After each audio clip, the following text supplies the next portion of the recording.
Infelices mortales. Les habla Nosferatu. Drácula. Sots. Juro por lo más alto que el 99% de lo que voy a contar, si no es que el 100%, es la verdad.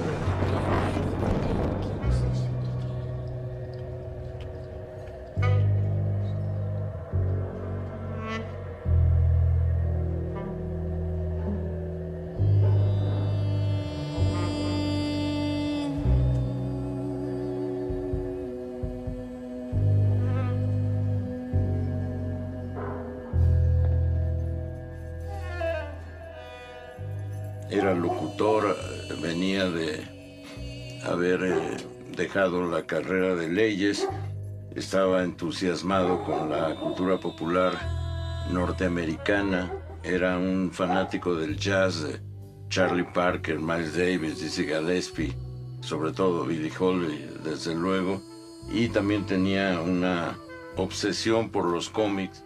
Era autodidacta en cuanto desde que para aprender inglés lo aprendía en los cómics.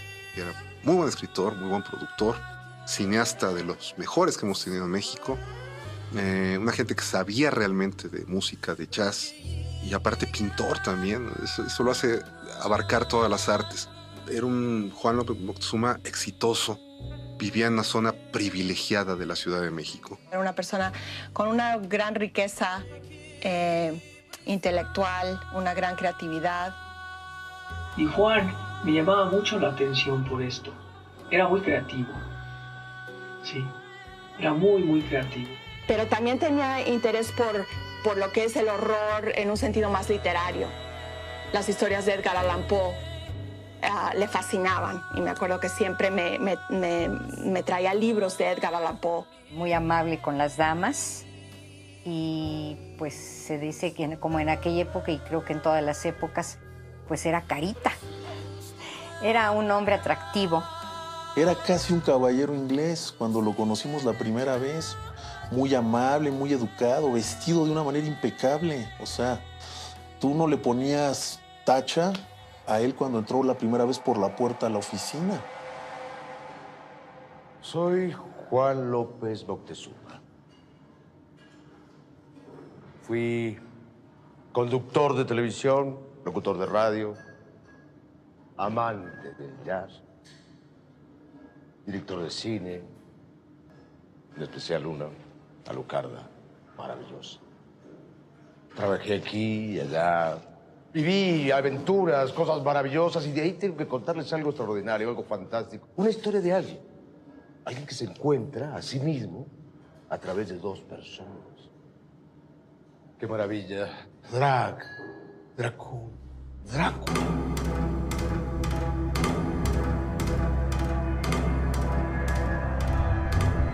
Yo siendo muy niño, 6 años, y encantándome el cine de terror, había tenido bastantes malas experiencias en la noche con pesadillas. Mis padres me habían prohibido que ya viera cine de terror. Yo no, obviamente hacía caso omiso de ello. Pero bueno, siendo consciente del daño que quizás esto me estaba ocasionando, el día que yo decido dejar de ver cine de terror, fue un día que tomé el periódico, lo abro y justo veo el rostro enigmático, muy enigmático, del promocional de Alucarda. Me quedé media hora contemplando cada detalle de esa fotografía. Obviamente yo dije, la promesa que acabo de hacer, la acabo de romper. Busqué todo, absolutamente todo alrededor de esta película. Obviamente no la pude ver de inmediato, era una cinta para adultos. Pasó aproximadamente un año, yo seguía tras la pista de esta cinta. Le ofrecí dinero a un primo para que me llevara a ver la película de Alucarda y me sacara de las clases de karate que me obligaban a tomar. Él no quería, pues porque era una película para adultos con escenas fuertes. Cuando llegamos al cine, el señor de la entrada pues tampoco nos permitía la entrada. Le dije a mi primo pues que le ofreciéramos algo de dinero. El señor por fin aceptó que entráramos. Cuando entramos al vestíbulo, estaba lleno de señores pues ya mayores. Ahí reinaba la lujuria.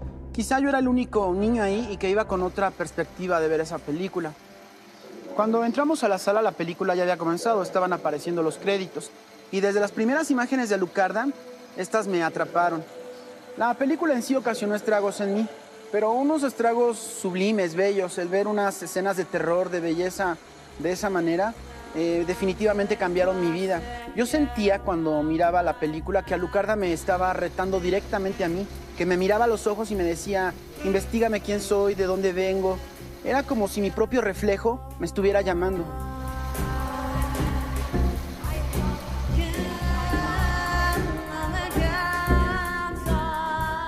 Yo te puedo platicar de Juan,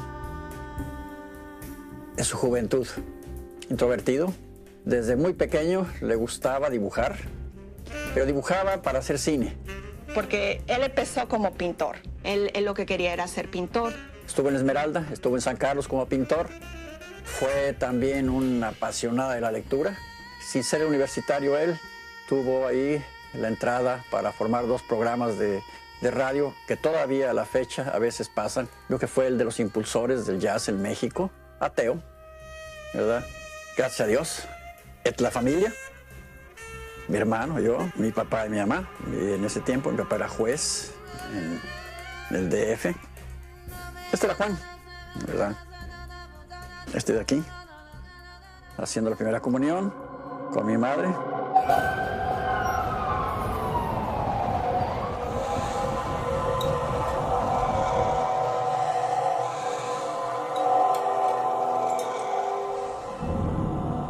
Cuando muere mi madre y fui a vivir con esta familia, mi abuelastro y mi tiastra, bueno, yo todos los días me iba a la escuela en la mañana con el abuelastro hasta Ciudad Universitaria y de ahí en la tarde nos íbamos a donde trabajaba, que era en el hospital, allá en la calle del Carmen.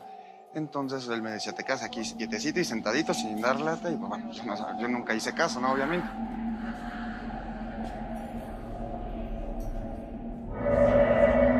Yo tomé mi libertad y fui caminando por todo el hospital. Aburrido y sin hacer nada, pues fui explorando todo el hospital hasta que bajé al sótano y encontré una puerta entreabierta y me dio curiosidad de entrar.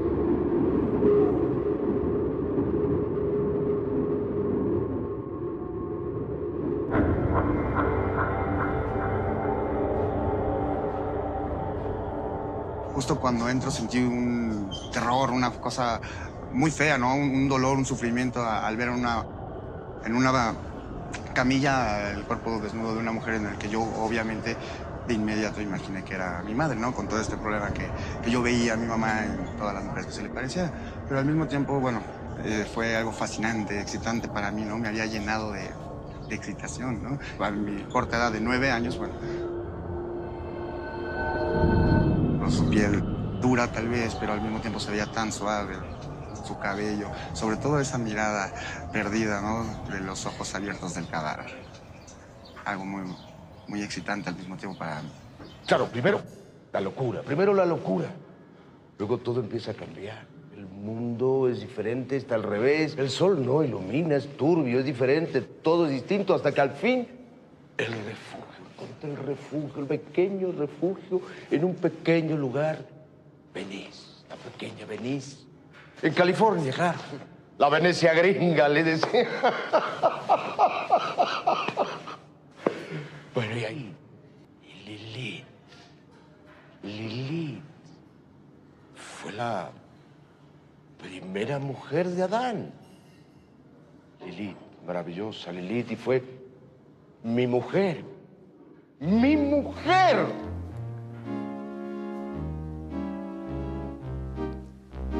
Lilith. Lilith. écrins verts tachés d'or, dans la feuillée incertaine et fleurie. Sé que se casa Juan con alguien muy connotado, que le ayuda muchísimo en su profesión. Él se casó con mi mamá cuando yo tenía 5 años. Escribía los scripts con él, le ayudaba en lo que era el vestuario, la dirección artística, sobre todo en La Mansión de la Locura. También ayudaba muchísimo cuando hacía su programa de Tela de Juicio. Yo recuerdo que mi mamá se la pasaba días contactando a las personas. Se compaginaban muy bien los dos porque él era como muy creativo, pero muy impráctico. Y mi mamá era como que le resolvía toda esa parte de su vida. O sea, él era muy distraído también para vestirse. Usaba calcetín de un color, otro de otro. Y mamá siempre lo quería impecable. Porque tenía que hacer esta imagen en la tele. O sea, lo bonito es que mi mamá apreciaba la parte artística de mi papá. Pero ella también entendía que para poder mantener a una familia y todo eso tenía que también ser una persona práctica. Porque a veces, aunque él ya no quería estar ahí, él quería hacer películas. Pero pues mi mamá le decía, para hacer películas primero hay que tener el dinero para hacer la película, juntar el dinero, hacer la película y mientras tanto, o sea, hay que tener con qué comer. Mi mamá era la que llevaba las cuentas, era la que organizaba todo, era en sentido como la persona que es la productora, ¿no?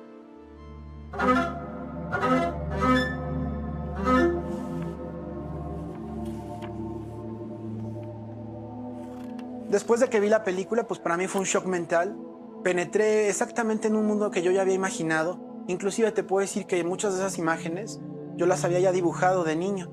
Entonces fue un momento mágico que derivó en una obsesión. Empecé a dibujar a Lucarda diario, empecé a coleccionar todo lo que tuviera que ver con la actriz Tina Romero y mi obsesión creció y creció y creció al grado de que, bueno, todavía conservo una caja llena de todos esos dibujos que yo hacía de Lucarda, de los recortes de los periódicos, cualquier cosa que tuviera que ver con Tina Romero o con cualquier persona que había salido en la Lucarda para mí era importante.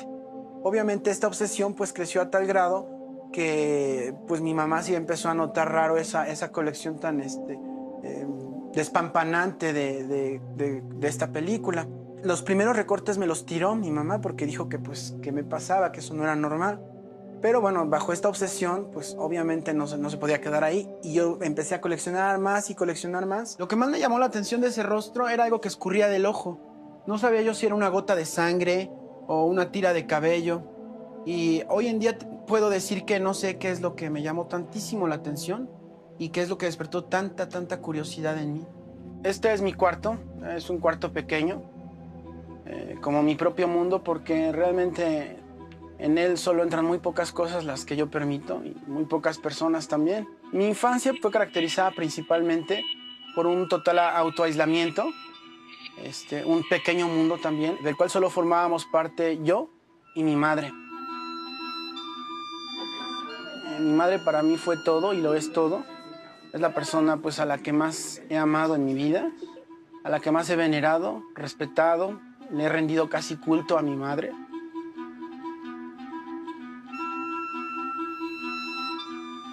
Cuando entré a la secundaria, pues los demás niños o adolescentes pues ya estaban clavados en esos rollos de enamoramientos o de sexualidad. Yo no, yo era mucho más chico que ellos. Entonces pues yo seguía más bien clavado en mi mundo infantil. Y en ese entonces mis amigos imaginarios eran Parchís. Tanto así que yo llegué a ser presidente del Club Amigos de Parchís. Yo era el encargado de coordinar las cartas que le enviaban al grupo y hacérselas llegar. Otra de las cuestiones que caracterizó mucho mi infancia fue mucho odio, muchísimo odio. Una de las cosas que a mí me apasionaba de niño, por ejemplo, era leer libros de brujería. Y yo me preguntaba cómo puede ser posible que a través del pensamiento alguien pueda causar daño a otros seres. Entonces yo, según practicaba en cortarles cabello a algunas personas, hacer lo que se llama una guanga, o sea, un fetiche, una muñeca, y clavaba alfileres y veía la reacción de la persona a ver si le estaba pasando eso. Recuerdo muy bien que mi primer experimento de vudú fue con mi perro Terry. Bueno, era el perro de mi hermana, pero me caía un poco gordo. Era muy escandaloso. Y además solía morder a mi cuyo. Inclusive mi propio padre me orilló a hacer cosas como estudiar cosas que yo a veces no quería, practicar deportes que a mí no me gustaban. Y pues con él también a veces practiqué un poquito eso. Claro, nunca funcionó. oía pláticas entre mi mamá y mi papá sobre que yo era una persona extraña, que me comportaba muy extraño en la escuela.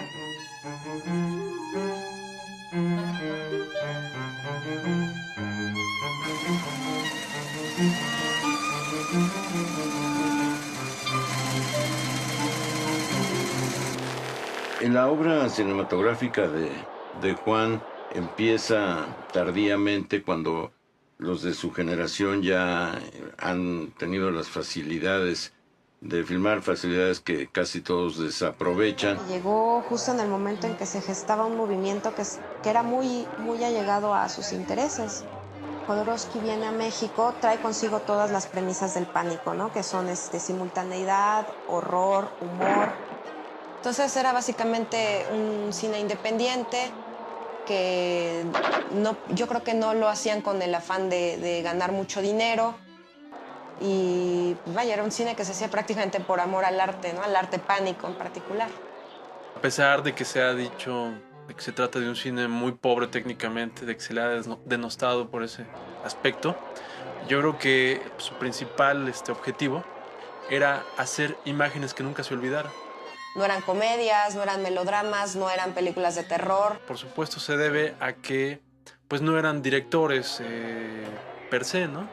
Sino que eran artistas multidisciplinarios. Esta espontaneidad, el crear universos con los recursos que se tenían a la mano, el no ser tan serios, el no ser tan estrictos. O sea, todo este tipo de profanar cosas que ya eran muy sagradas. No asocio en rigor a Juan López Moctezuma con el movimiento pánico.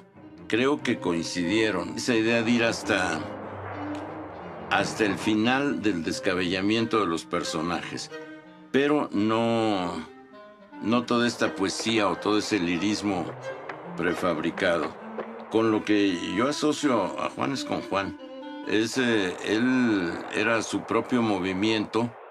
Él resentía muchísimo el no ser comprendido en sus términos. Sufría una gran desilusión y tristeza cuando fallaba en algo o cuando no se interpretaba bien lo que él estaba haciendo.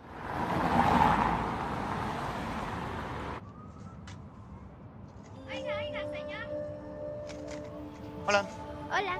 ¿Qué tal? Buenas tardes. ¿Puedes dar un antigripal, por favor? ¿Para niños? Sí. Ya tengo este. Me acuerdo perfectamente cuando yo vivía solo con mi mamá y mi abuelita. Mi mamá era una mujer muy trabajadora, muy luchona. Se iba mucho, por ejemplo, a McAllen y a Estados Unidos, a Texas, a comprar ropa y payuca, ¿no? Sobre todo para venirla a vender. Y era muy movida, ¿no? Muy abierta, ¿no? Muy inteligente, como persona muy grande, ¿no? Porque cuando ella quedó embarazada de mí, todo el mundo le dijo, pues aborta.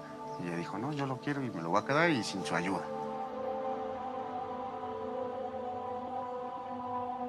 Y se echó el paquete sin ayuda de nadie, ¿no? Esta es mi mamá.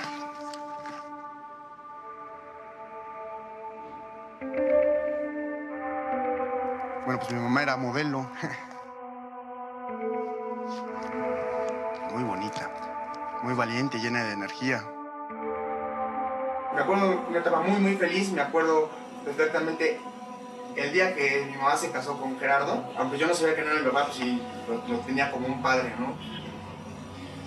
Me llevaba muy bien. De hecho, al contrario, a veces mi mamá era la estricta, a veces que quería que estudiara más y que le echara más ganas en las cosas. Y Gerardo era así como que, no, pues déjalo más aquí. Entonces yo a veces me iba más con Gerardo, por ejemplo, para que me consintiera más en el aspecto de dejarme hacer las cosas, ¿no? Teníamos una vida familiar padre. Los domingos me la pasábamos en todos lados, en balnearios, hasta los 9 años aproximadamente vivimos así. El último año o 2 años tenían muchos problemas ya de identidad, yo creo. Se peleaban mucho, discutían mucho. Una vez sí, este cabrón agarró otra casa de mi mamá. Me mandaron a casa de una hermana de ellos, a mí y a mi hermano, como de vacaciones, digamos, pero no nos decían nada. Mi mamá no me hablaba por teléfono, Gerardo no nos hablaba por teléfono, no sabíamos nada. Durante 3 meses, o sea, yo no sabía, ni mi hermano ni yo sabíamos que mi madre había muerto, nos habían mandado a otras casas. Yo empecé a sospechar porque yo veía a todo el mundo llorar y preocupado y de negro. Me dijeron que lo que había ocurrido. Después de eso, una semana más o menos, me dijeron que, pues, bueno, que Gerardo estaba en la cárcel. Cuando nos llevaron a visitarlo, cuando a mi hermano y a mí, pues él nos contó que él no había sido, que le habían hecho una injusticia. Y pues yo le creí, de algún modo yo le creí, porque pues bueno, pues era para aquel entonces mi padre, ¿no? Yo no sabía que no lo era.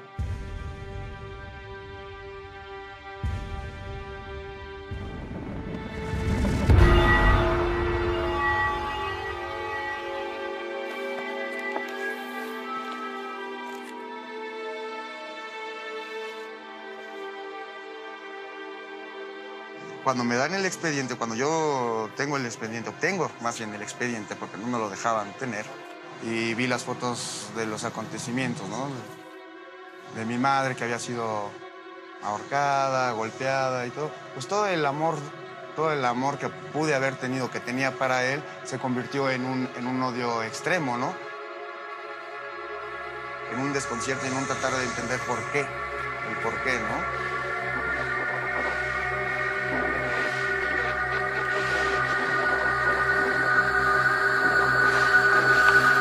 Él me había dicho una cosa, ¿no? Realmente, él me había dicho que él no había sido y yo le creí, porque siempre le creí.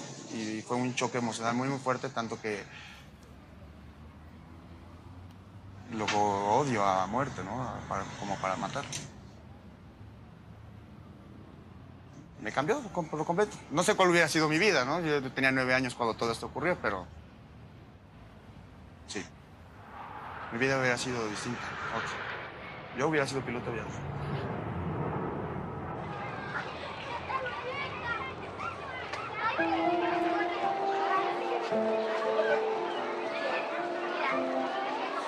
Generalmente trabajaba durante la semana de lunes a viernes. Yo lo veía más bien en las noches cuando llegaba del trabajo, pero sí recuerdo que siempre lo veía en el noticiero de la noche. Ya en los fines de semana, que era el tiempo en que estaba con la familia, se la pasaba llevándonos a los museos. Cuando vivíamos en Europa todo el tiempo nos llevaba a diferentes pequeñas ciudades. Siempre que íbamos con él era diversión. No sé, cosas divertidas, ir al cine, ir al teatro, ir a los museos. O sea, a mí me encantaba estar con él, realmente. Tenía mucha paciencia. De niña yo me acuerdo que era una excelente persona como para enseñarte. Y pues siempre me aconsejaba. Era muy fácil convivir con él. Tenía mucho esa conexión también con lo que es ser joven, ser niño. No dejaba eso atrás. Era una persona muy espléndida. En todos sentidos, en su tiempo. No sé, a mí me encantaba estar con él, realmente. Lo quise mucho y siempre lo llamé papá.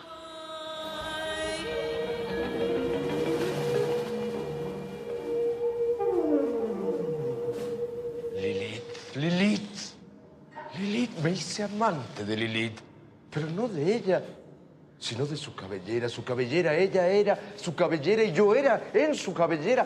Nos acariciábamos todo con su cabellera en el mundo. Éramos los dos y nadie más. Paseando, caminando por todas partes y su cabellera yo la pude guardar en un cofrecito al fin. En mi cuarto de Venice. Un día salimos a caminar bajo la luna, bajo el cielo, los dos solos enamorados y su cabellera era el mundo entero. A la playa, una hermosa playa, caminamos, revolcábamos. Todo era precioso hasta que un estúpido salvavidas se nos empezó a acercar corriendo. ¿Qué estaba yo haciendo? ¿Qué cosas? Que estaba desnudo. ¡Claro! Estoy con ella, por eso estamos desnudos. ¿Qué no ves a Lilith? El imbécil estaba ciego, no vio a Lilith. Y de ahí al hospital. Era un domingo por la noche, prendimos el radio en Radio Universidad, escuchamos un programa que se llamaba La llave, la clave del tiempo, un programa de cuentos de terror que conducía y narraba Juan López Moctezuma. La nave del tiempo. Al día siguiente, Manolo habla a Radio Universidad, contesta una señorita llamada Francisca y supuestamente era la asistente, ¿no? de Juan. con el entusiasmo que escuchó de Manolo sobre Juan López Moctezuma y el interés que teníamos sobre su película Alucarda, nos dio cita para verlo. Francisca. Alejandra Blengio. Pablo López. Hilario y Miki, Juan López Moctezuma, Carlos Montaño en los controles y estamos en el estudio 2 de Radio Universidad. Y llegaba a la cabina una muchacha, se sentaba a la cabina y saludaba. Yo pensaba que trabajaba aquí, ¿no?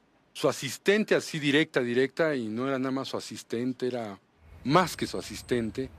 Al otro día habíamos decidido que teníamos que ir directamente a la universidad, fuimos hacia allá y preguntamos por la señorita Francisca, la asistente de Juan López Moctezuma, y pues la persona que nos atendió nos dijo que ahí no había ninguna Francisca y mucho menos un asistente de Juan López Moctezuma, y que no nos podían haber citado además porque Juan López Moctezuma tenía 3 semanas de haber ingresado pues al hospital psiquiátrico, ¿no?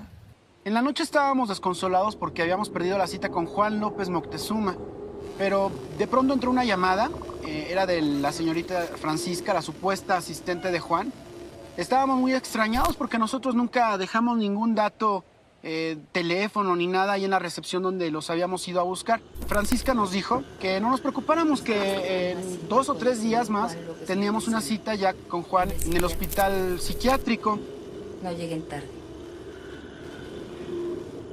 Salimos de nuestras respectivas labores, portábamos nuestra ropa de trabajo, yo de la bata de estudiante de odontología y Eduardo la bata de farmacéutico. Cuando llegamos al hospital, la entrada fue relativamente muy fácil, porque no sé si era por la ropa blanca que portábamos. El caso es que nos dejaron pasar directamente al estacionamiento sin mayor requisito, inclusive al estacionamiento de los médicos. Bajamos, el lugar era bastante sombrío, había muy poca gente. Gente propia de un lugar como ese, ¿no? Como un hospital. Fue cuando llegamos directamente a la parte final del pasillo del lado izquierdo donde estaba la habitación de Juan López Moctezuma. Es cuando entramos, ¿no? Que nos llevó la enfermera. A lo largo del pasillo era muy oscuro. La única puerta que brillaba o de la cual emanaba un poco de luz era la habitación de Juan. La enfermera nos condujo hasta ahí. Pasamos. La impresión fue bastante fuerte porque ver a nuestro ídolo postrado en una cama fue muy impresionante. Yo comencé a hacer, pues, bajo los nervios, preguntas de rutina. Señor, ¿es usted Juan López Moctezuma? Y la enfermera dijo, no, ni le pregunten nada, el señor está catatónico, no les va a entender nada. Permanecimos un rato en silencio, la enfermera salió y de inmediato Juan empezó a tomar otra actitud. Él estaba con un brazo tirado de la cama, una pierna también tirada hacia un lado de la cama, y lo que más nos llamó la atención es que miraba hacia arriba, hacia el techo, como si estuviera observando algo que iba y venía de izquierda a derecha, y de la nada dijo, estoy aquí con mis amigos los demonios y vampiros que revolotean a mi alrededor. Mis fantasmas. Aquel momento fue realmente espectral porque, bueno, la habitación era oscura, entraba apenas un pequeño rayo de luz. Nosotros tratábamos de hablarle, yo trataba de preguntarle a Juan sobre Alucarda, dónde la había filmado, y realmente se sentía a lo mejor una presencia al grado de que yo volteaba a ver lo que Juan estaba volteando a ver. De pronto, él reaccionó de otra manera, nos llamó, nos dijo vengan, y en voz muy baja nos dijo, sáquenme de aquí, porque me quieren matar. Volteé a ver a Manolo, él me volteó a ver a mí. En un momento tácito quedamos de acuerdo en sacarlo, ¿no? De inmediato Manolo se aproxima hacia la puerta, se asoma que no haya moros en la costa, ninguna enfermera, ningún doctor.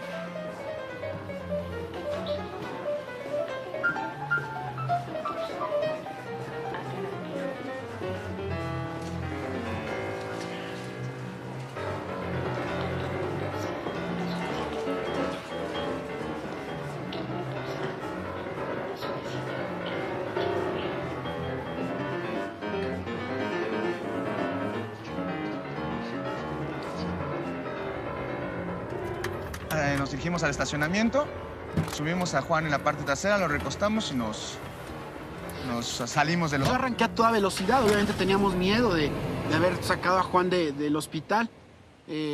Ya que habíamos avanzado unos kilómetros a toda velocidad, le empezamos a preguntar a Juan a dónde lo llevamos y para sorpresa nuestra no respondió nada.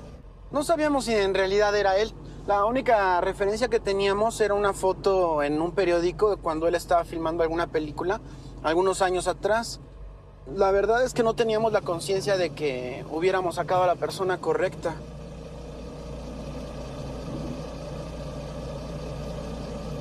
Retomando, a mí se me hizo muy interesante lo de Juan porque estaba envuelto en una atmósfera por el tipo de cine que había hecho. Demoníaco, más que pánico, ¿no? Y él le dio muchas connotaciones diabólicas al guión mío. Y además que, bueno, es que quería hacerlo para conmocionar a la gente, ¿no? Porque eso sí le gustaba mucho, eso sí era anticlerical, a pesar de haber estado con el Papa, era anticlerical. Su cine es un cine de culto. Y hay gente que son seguidores, que te comentaba hace rato que la película todavía no estaba terminada y estaba invitada a festivales.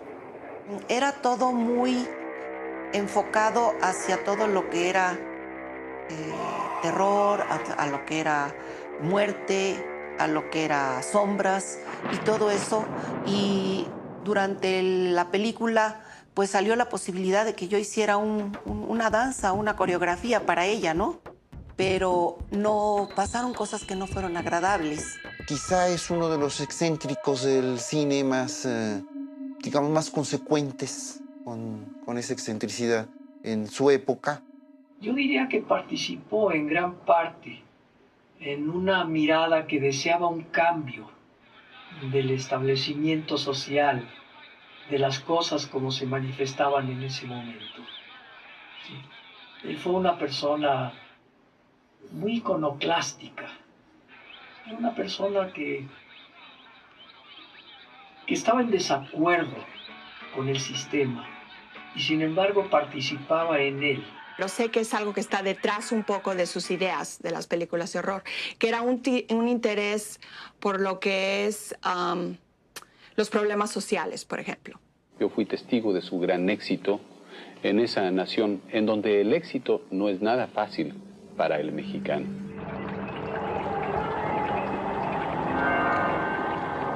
Yo me empecé a desarrollar físicamente algo ambiguo, sexualmente algo extraño.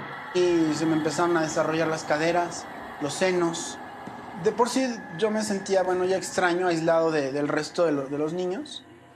Yo empecé a investigar muchísimo en libros de medicina.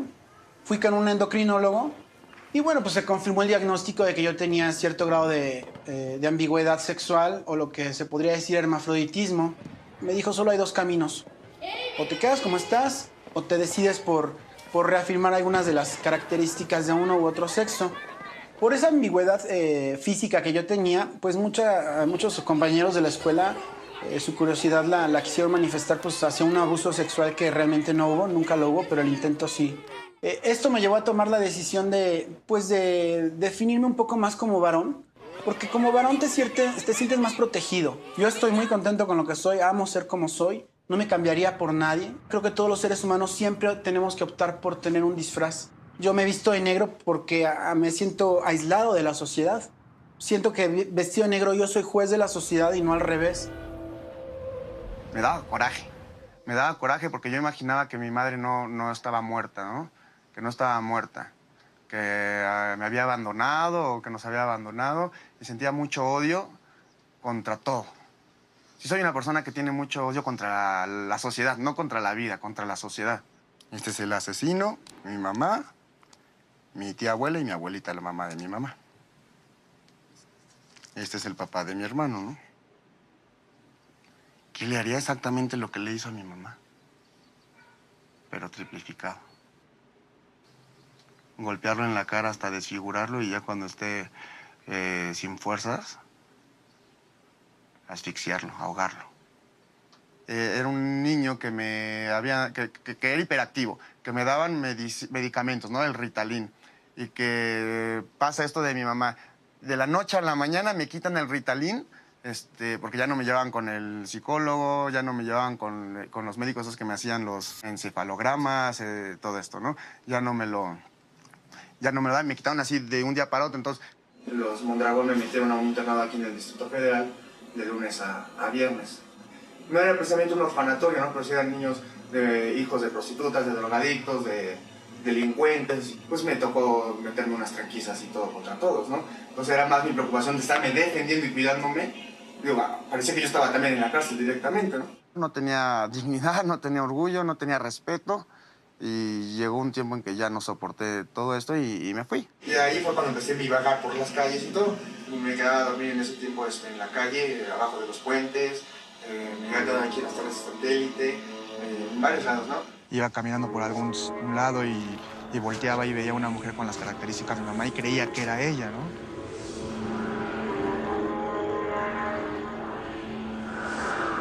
Entonces cuando me fui, un día muy, muy triste, veo mi acta de nacimiento y dije, es que tengo que encontrar a mi familia, ¿no?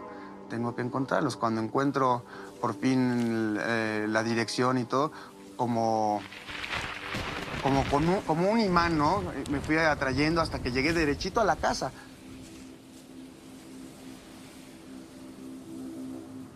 Cuando llego a mi casa, pues estaban con los sellos estos judiciales, clausurado y todo.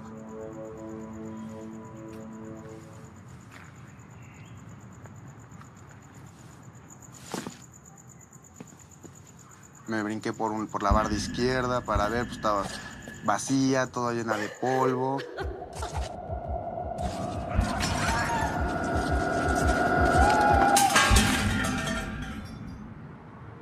Y solo estaba el carro que teníamos, ¿no? Que fue donde me quedé a dormir, porque pues yo ya no tenía dónde vivir y me quedé a dormir ahí en lo que era el carro de mi mamá, ¿no? Un carro pues que estaba ya sin llantas también y bueno, todo destartalado, ¿no? Era el único refugio que me quedaba, el único acercamiento, el vínculo más bien que tenía con mi familia, ¿no? Con mi mamá. Me gustaban muchísimas cosas. Me gustaba la biología, me gustaba el cine, me gustaba la arquitectura. Más que ambivalente, yo creo que soy polivalente, ¿no? Me gustan muchísimas cosas. Pero creo que la odontología reunió precisamente varias de las áreas que a mí me gustan. Era un poco siniestra. A mí me gusta pues, el terror, me gusta el cine de terror. Creo que ahí me podía desenvolver como director de mis propias obras, ¿no? Cuando un cliente llega al consultorio, traen tal grado de estrés que realmente, y sin ofender, dejan ese lado racional o humano para convertirse en una especie de insectos. Y yo aquí en mi consultorio pues es algo así como la telaraña. Yo así lo percibo y creo que ellos lo perciben mucho más porque piensan que van a sufrir. Yo sería muy hipócrita si dijera que no gozo ese momento como una araña caza a su presa. Pero por supuesto yo estoy a sabiendas de que yo estoy aquí para aliviar ese dolor. Entonces yo creo que la odontología además nutre gran parte de mi sadismo. Yo soy una persona mentalmente, me considero muy sana, pero creo que todos tenemos cierto grado de sadismo que debemos satisfacer. Y el estar aquí en directo y en vivo atendiendo a un paciente, ver la sangre, hacer incisiones, cortar, suturar, créeme que para mí es muy, muy satisfactorio. Tiene que ver mucho con la biología, tiene que ver mucho con la medicina, inclusive tiene que ver con la entomología, que es una de mis pasiones, ¿no? Los insectos yo los amo.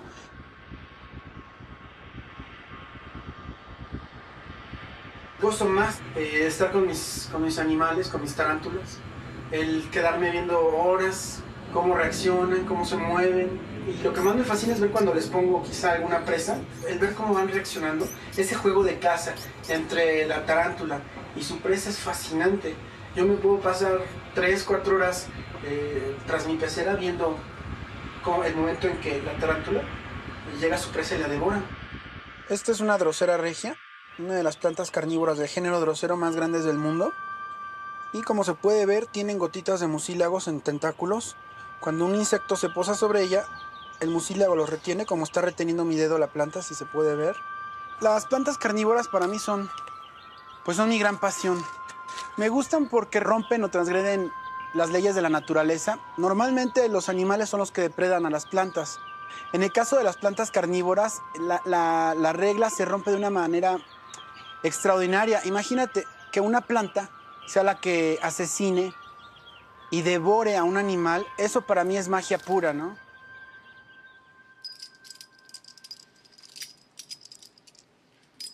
Pues mira, esta es mi colección de cuchillos. Todas estas son armas blancas, pero cada una es distinta, ¿no? Tiene una función. Desde muy niño me han gustado los cuchillos. Desde la primera vez que me fui de mi casa y anduve viajando por carreteras y todo, tuve mi primer cuchillo que me robé de una tienda de autoservicio y aprendí a usarlos y a defenderme con ellos. Cuando me iba a suicidar, tomé mis 3 mejores cuchillos cuando me peleé con Manuel hace como 15 años y estas cicatrices que tengo, estas 15 cicatrices que tengo aquí, las hice con cuchillos cortándome así. Realmente no cortan así, ¿no? Tienes que hacerte daño, tiene que ser así, no horizontal, sino vertical. De hecho, el cuchillo es el mejor amigo del hombre, más que el perro, porque ha estado desde el principio de los tiempos, ¿no? Yo creo que mi peor enemigo soy yo mismo. Siempre he creído, ¿no? Que todos cuando nacemos somos dioses. Y en el proceso nos vamos a ir convirtiendo en humanos. ¿Qué tan humanos vamos a ser? Creo que ahora he llegado a una etapa en que soy demasiado humano. Me perdí a mí mismo en el camino. Y eso es lo que más me duele de mí. Sigo siendo un monstruo, ¿no? O sea, sí me volví un monstruo.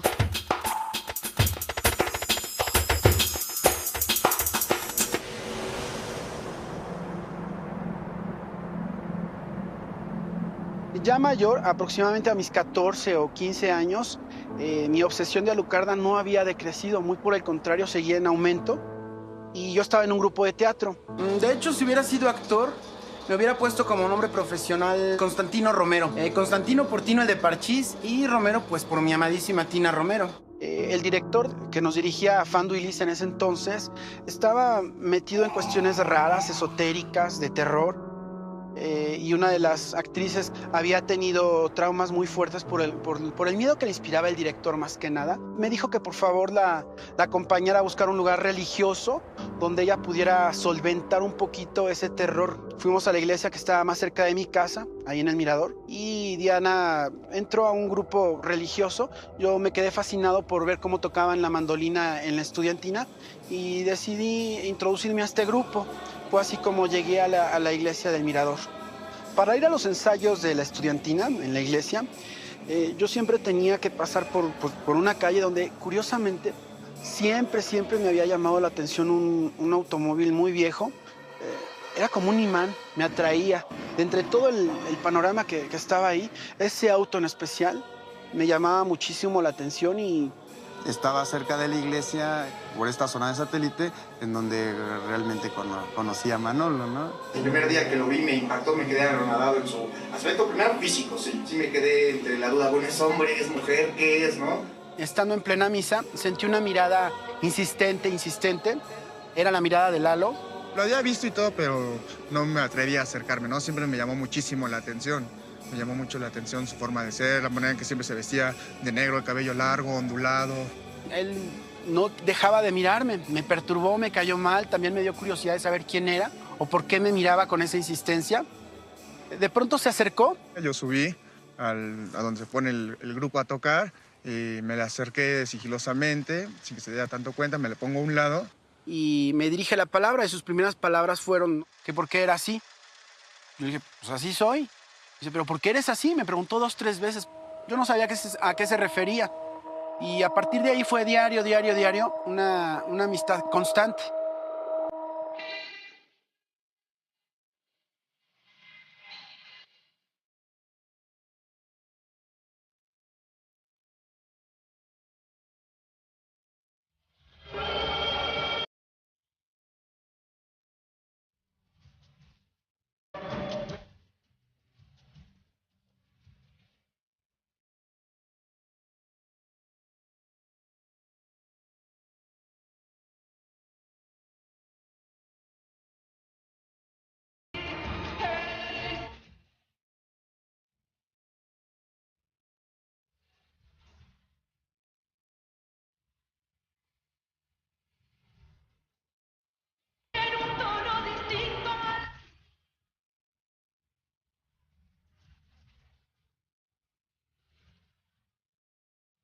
Ahí empezamos a hacer una unión muy fuerte, tanto que todos los días estábamos juntos, pasamos patinando y haciendo unas coreografías hasta las 12, 1 de la mañana ahí en la colonia.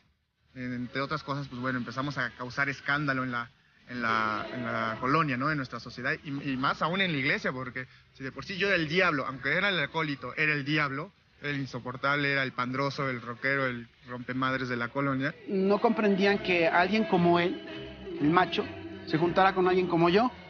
O a mí me decían que cómo es que yo me juntaba con alguien que era drogadicto, cosa que no era cierto, o con un vago. Cuando conocí a Alan, fue la primera persona auténtica que yo había visto, fuera de hipocresías o de caretas. Él se preocupaba por complacerse a sí mismo de una forma muy ingenua. Para mí era interesantísimo observar la conducta de Alan. Él vivía en un carro que estaba a la vuelta.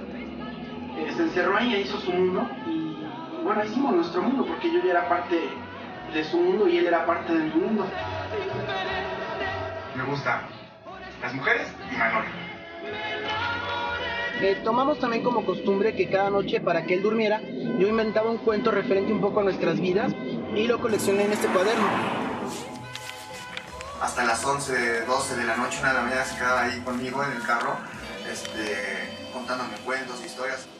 Abro los ojos y veo estos ojos sobre mí, que iban sobre mí, y empecé a montar en cólera, despiadada cólera. Lo lancé contra las paredes, lo estampé, lo insulté, le pegué, hasta que se fue. Desapareció. Y al fin me pude quedar solo con Lilith. Los dos solos en este pequeño cuarto. Haciendo el amor, inventando el amor con Lilith. Los dos solos, en este cuarto chiquito que apenas tenía una ventana muy chiquita. Y era mejor porque así nadie pudo ver todo lo que hacíamos, Lilith y yo.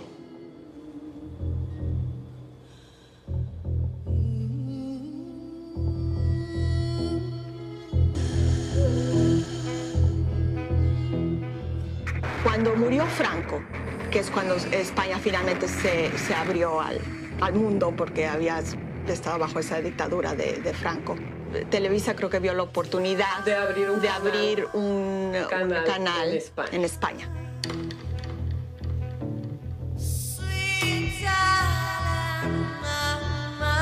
Y entonces fue encargado de Televisa Europa, que estaba en España.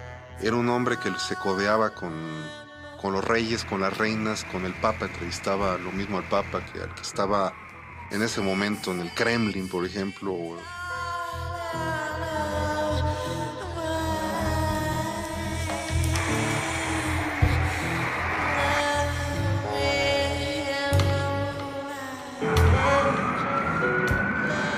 Y también estaba a cargo de lo que era todos los noticieros, todas las noticias. Y todas entonces, las noticias de Europa, que si el Papa. Vivía como príncipe en España, cuando estuvo con Televisa esos 10 años. Íbamos a la escuela de las infantas, donde iban las hijas del rey y la reina. Y empezó a tener mucho reconocimiento. Este es Roman Polanski. Ahí está con Roman Polanski. Estos eran sus programas en tela de juicio. Pero él quería hacer películas. Y él quería hacer películas no comerciales. Que alguna vez John Lennon y yo nos interesaron en hacer una película con él. Como buen amante del jazz, le gustaba también improvisar en el cine. Yo creo que muchos compartían ese asombro de no saber qué está pasando, hasta que veían, bueno, el trabajo ya terminado.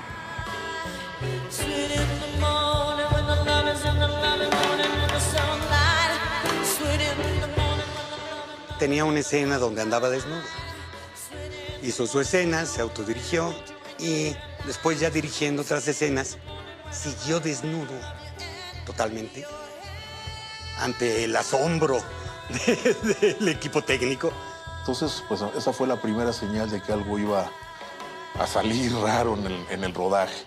Un momento en que a mí Juan me pidió que yo hiciera una especie de escena entre actuada y bailada, aleteando alrededor de una persona que estaba en la película muerta, ¿no? Entonces, esa experiencia para mí fue bastante dura. Tuve una sensación de que hasta aquí llegó la diversión y yo no vuelvo a meterme en nada de esto porque fue como un clic. Yo me sorprendí cuando él empieza a dirigir porque empezaron a ocurrir cosas muy raras. Por ejemplo, si había una orgía, era una orgía real. Si había una misa negra, era una misa negra. Lo único era en lo que pues no era real, eran los asesinatos. A los pocos días llega vestido de romano o de griego, con una túnica, con una guirnalda en el pelo, pintado de verde, y vuelve a entrar así a dirigir y vuelve a causar choques tremendos. Traía su guirnalda o sus hojas de laurel en la frente y vestido como emperador. Que el tipo estaba loco, pero esos locos maravillosos, espléndidos. Algo pasó ahí tremendo que no he llegado a saber, que fue su enfermedad, su truene en España. Nada más nos comenta que llega un día de París a Barcelona, de París a Madrid, alguna vez. Y le dicen, señor Juan López Moctezuma, muchas gracias, están sus boletos, y se regresa a México. Terminó mal. Se va a Los Ángeles y viene el deterioro, ¿no? Si no, deterioro económico, de prestigio y físico también. Yo creo que es lo que lo llevó a ese estado emocional tan terrible, ¿no?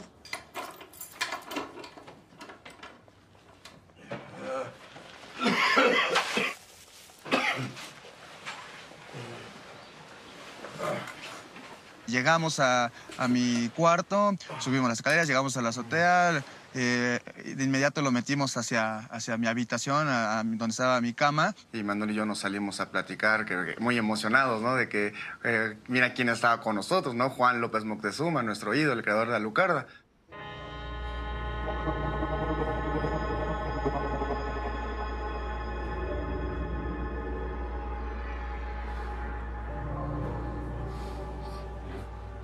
Pero en eso, después de un ratito de estar platicando, empezamos a oír unos gritos tremendos, ¿no? Y era Juan que estaba como loco gritando porque ahí teníamos un altar que Manolo y yo habíamos hecho de una colección de cosas, de fotos y, por ejemplo, esa muñeca, ¿no? Que habíamos realizado.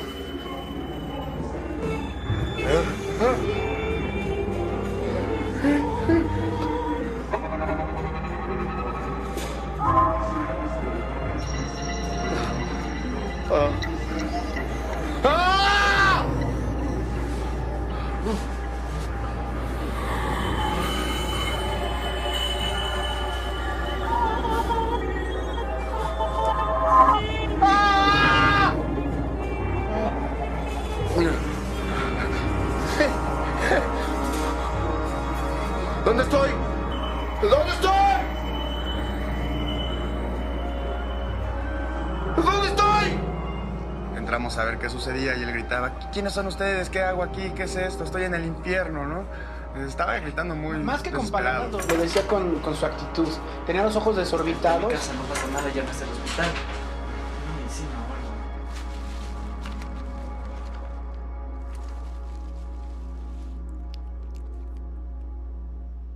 Entonces lo único que se nos ocurrió es tomar la bolsa de medicinas y buscar un ansiolítico para que se calmara. Y sí, finalmente él comenzó a tranquilizarse.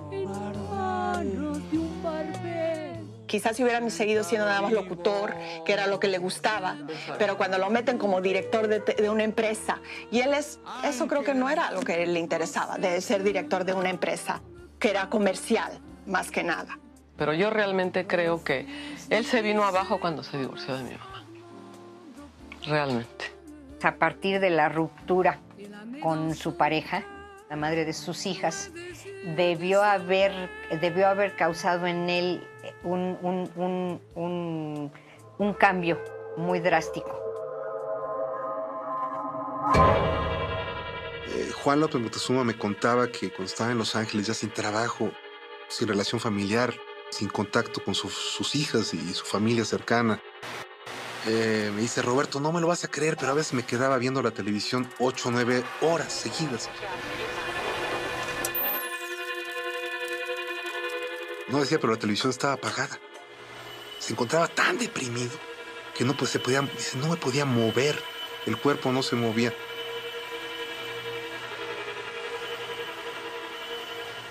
Así que Juan vivía solo con sus recuerdos, con todo ese menaje que traía Juan. Creo que parte de su parte creativa también tendía a la depresión o a desilusión a veces. O sea que tenía esos dos un poco extremos, ¿no?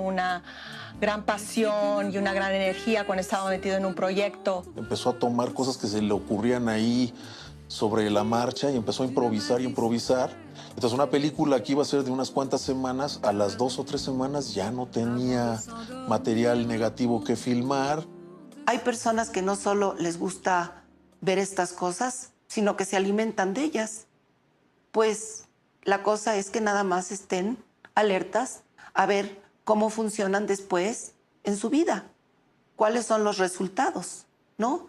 Porque se mueven fuerzas muy fuertes. Esta es mi caja mágica, mi caja de recuerdos de Alucarda. Pues aquí coleccioné de niño todo lo que encontré al respecto de esta maravillosa película, como el póster original que se anunciaba en los periódicos.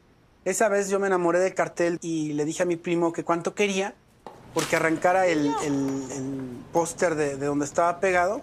Yo veía este rostro y no veía a la actriz, yo veía al personaje de la película. Todo alrededor de sus telenovelas. Y bueno, también hay cuestiones de la vida personal de Tina y muchísimos recortes de cine. Fotonovelas que ni siquiera ella misma tiene, yo las tengo. No es que me interesara tanto la obsesión hacia una persona, sino que yo a través de las fotografías de Tina Romero, pues yo imaginaba el personaje de Alucarda viviendo más allá de lo que yo vi en pantalla. Yo me sabía todo, inclusive me recuerdo perfectamente que a mis 6, 7 años yo ya me sabía el registro de Alucarda, que es 52729C. Esa era la autorización que daba el gobierno para poder exhibir Alucarda, ¿no? La mayoría de las personas han buscado su fe a través de una virgen. Para mí Alucarda fue la antivirgen. Fue un ser con una sexualidad explosiva, con una ambigüedad en su preferencia sexual. Y fue el paradigma de la belleza, o al menos yo así lo veo, una mujer medio ambigua físicamente, con un pelo largo, que enmarca un rostro pálido. Alucarda fue mi primera incursión en el cine de 35 milímetros. Tenía 19 años cuando hice esa película. Let's go inside. No. Hay como una crítica a la moral cristiana, ¿no? Alucarda es Drácula, es el anagrama, y en eso le ponía todo el orgullo de haber creado ese anagrama. El guión de Alucarda, que está basado en un cuento de Sheridan Le Fanu llamado Carmila. López Moctezuma proyecta este cuento hacia un guión en donde efectivamente Alucarda era una vampira. Y bueno, se involucran en la historia también cuestiones del lesbianismo. Decide combinarlo con esquemas de Drácula.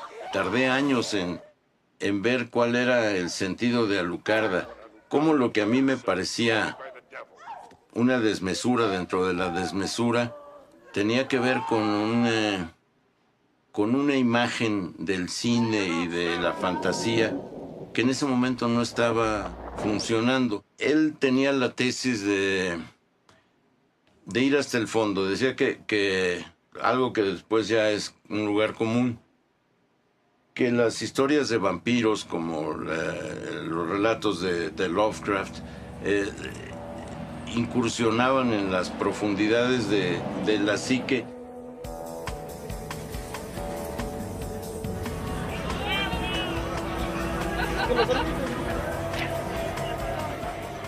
Pues sí, saber qué influencia tuvo esta película en la gente.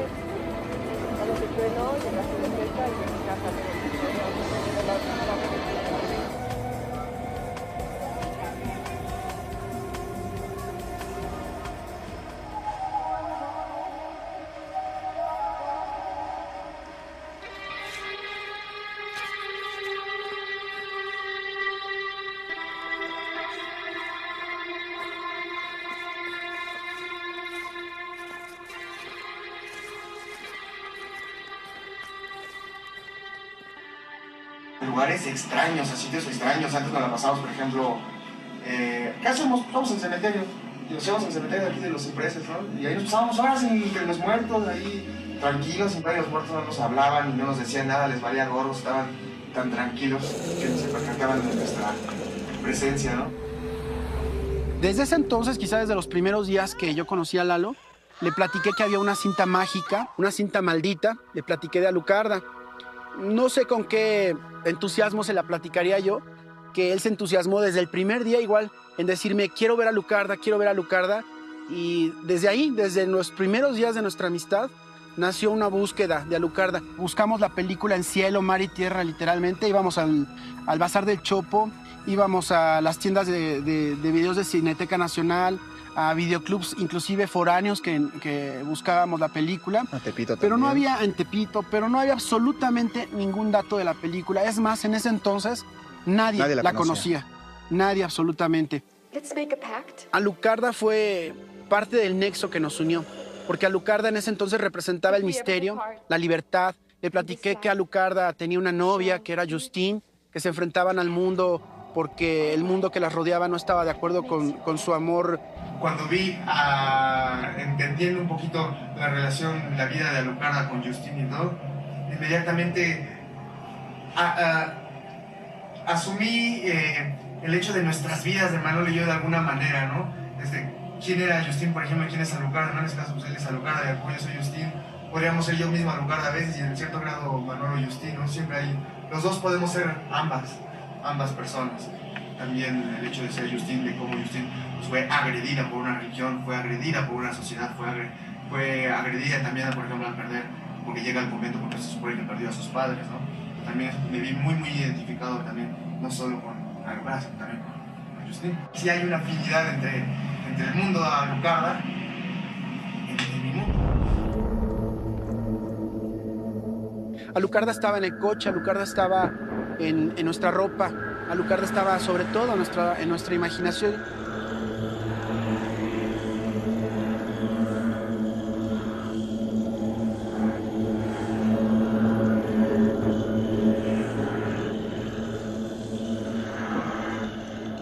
Yo motivé a Manolo pues que fuéramos a buscar, ¿no? Con los actores, quiénes eran. Y la primera a la que buscamos fue a Tina Romero, Alucarda. Mis fans famosos, ya mis amigos. Siempre le he dicho a Lalo, por ejemplo, a mí me sublima, para mí es el retrato de la belleza, ¿no? O sea, tu cabello, tu rostro, tu sonrisa, tus ojos, tus cejas, todo, ¿no? Es realmente hermoso. Sobre todo, digo, tú en persona eres aún más hermosa, pero esta foto en especial, que fue la que yo conocí de niño, cuando la vi realmente me produjo algo en la cabeza.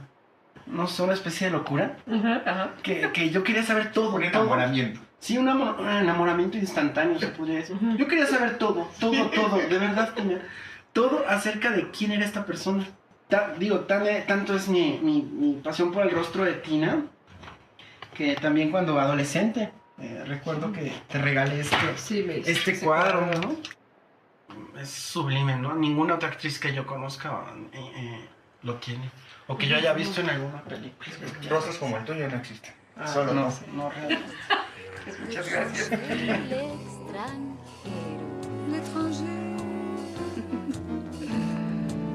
¿Qué amas más? Ti, hombre enigmático.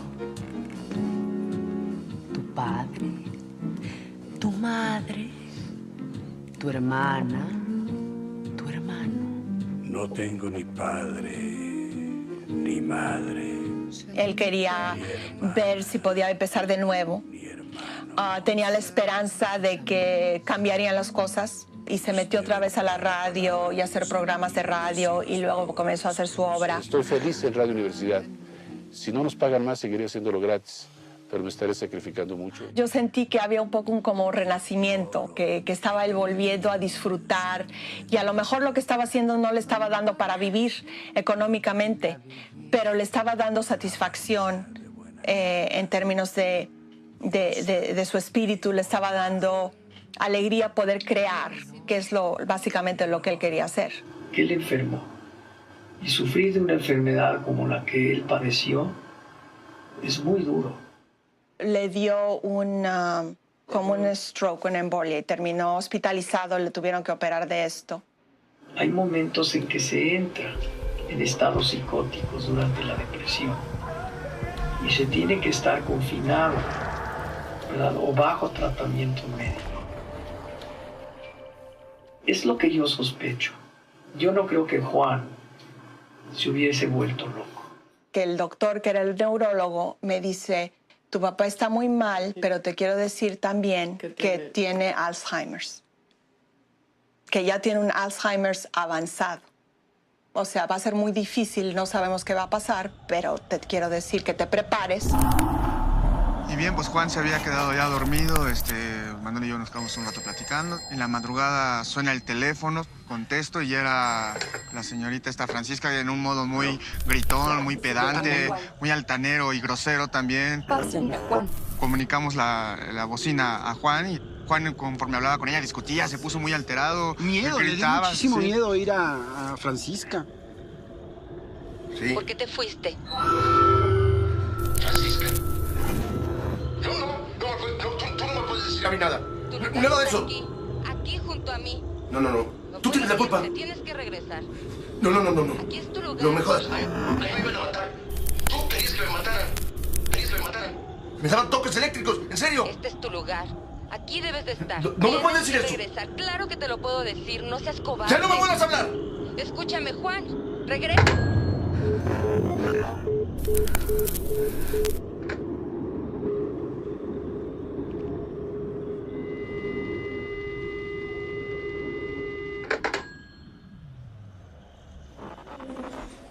Buscamos también a los demás personajes que trabajaron en la película y fue así que dimos con el fotógrafo Javier Cruz. Él nos platicó algunas anécdotas de la película. Javier me dijo a mí, quiero que se queme el foro, quiero que se queme. Y lo quemó y de paso quemó pues, a las actrices, ¿no? Yo creo que eso lo inventó en el momento, mano. Agarró y prendió ahí las cortinas y empezó ese incendio ahí. Nadie se lo esperaba, mano. Sí.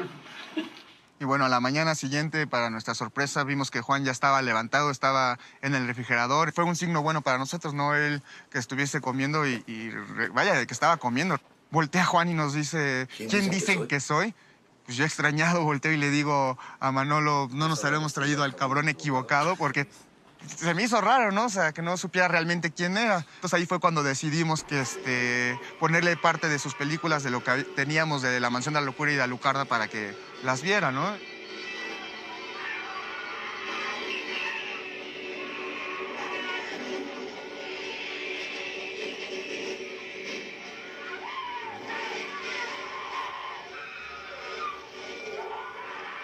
Pero hubo una escena de la película, no recuerdo cuál. Y no sé qué vio ahí. Ajá. No sé qué Creo vio. que era la de las cruces, cuando se incendia la cruz, que se puso muy histérico, como loco. Dijo, yo no pude haber hecho eso, esas cosas yo no las pude haber realizado. Se paró. ¿Salió corriendo? Y salió corriendo. Asustadísimo.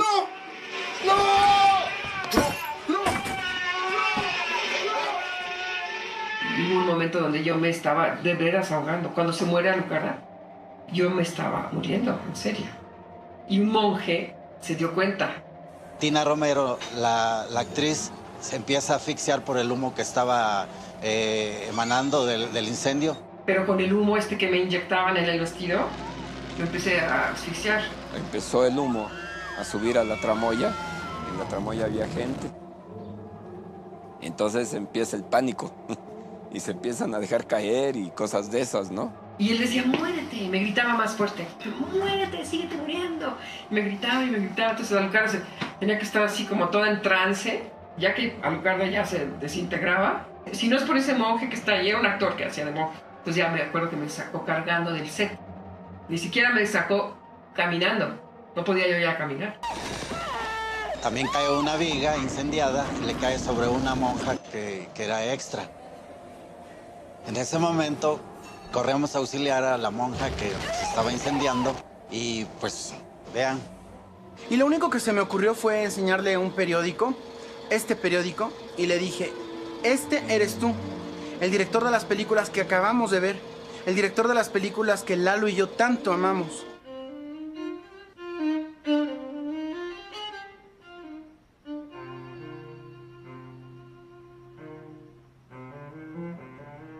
Yo soy ese.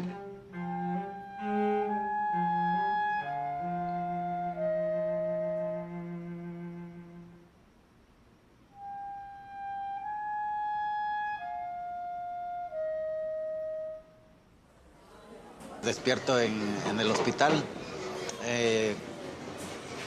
Pregunto por la monja.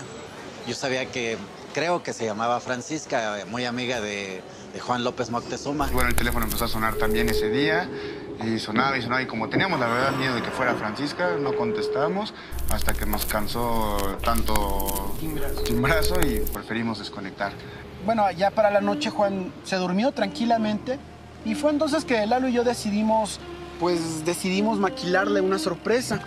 Lo llevamos al desierto de los Leones, donde él había realizado Alucarda.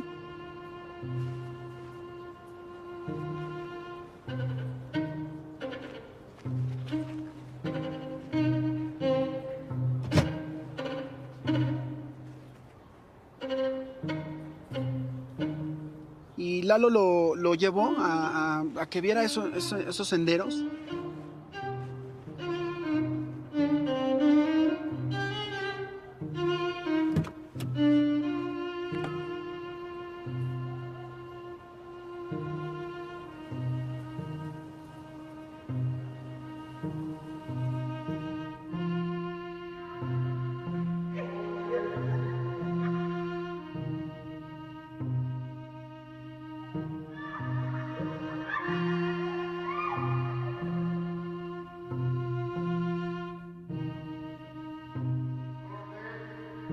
Él empezó a ver todos los árboles que estaban alrededor y de pronto comenzó a tomar una actitud de director. Se asumió como director en ese momento.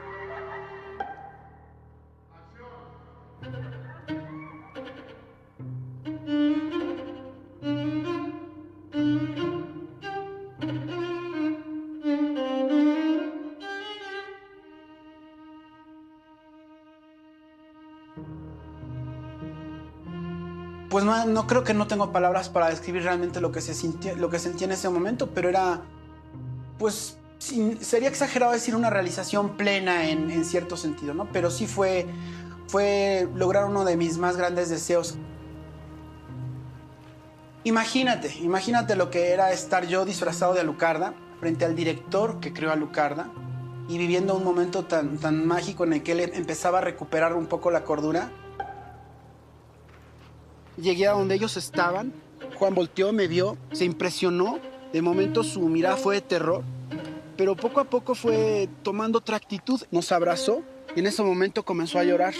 A nosotros se nos estremeció realmente en ese momento la sangre, ¿no? De ver que Juan pues realmente estaba ya volviendo a la realidad.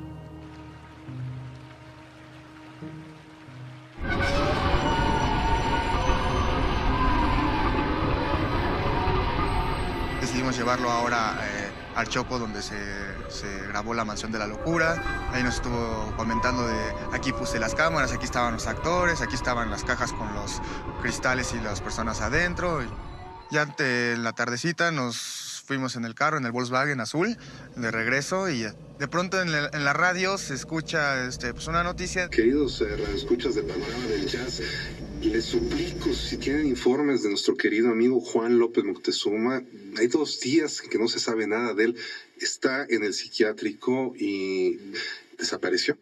Entonces nosotros realmente nos asustamos muchísimo y Juan de inmediato dijo, no, tranquilo, no pasa nada, yo estoy aquí con ustedes y no me secuestraron, al contrario, yo estoy en mis cabales y yo estoy aquí por mi voluntad. Sí les pido también favor pues que me regresen también al hospital pues para calmar las cosas. Y él nos dijo con una voz muy extraña, muy solemne, nos dijo, algún día sabrán todo lo que hay atrás de Alucarda.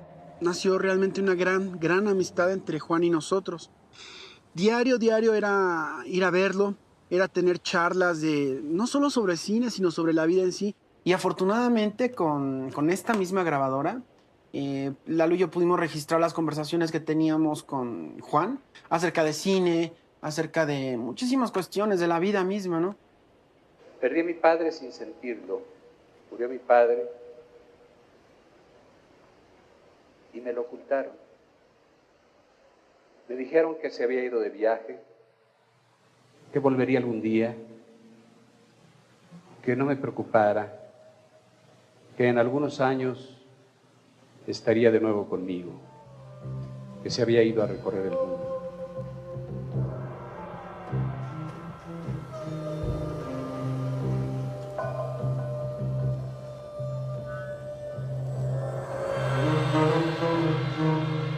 entonces es cuando aparece el triptanol. No lo olviden, triptanol. Combinado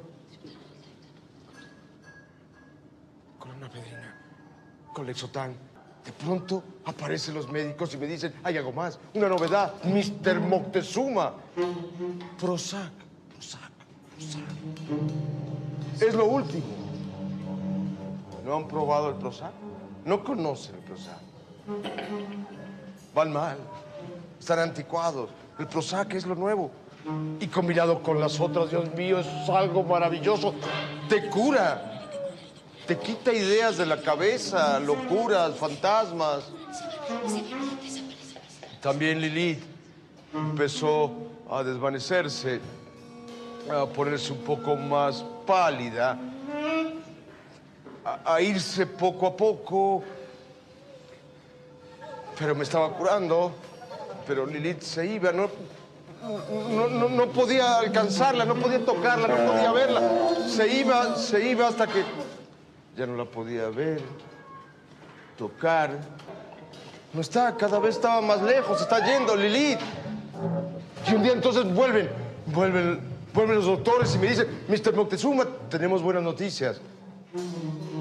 ¿Está usted curado? ¿Curado?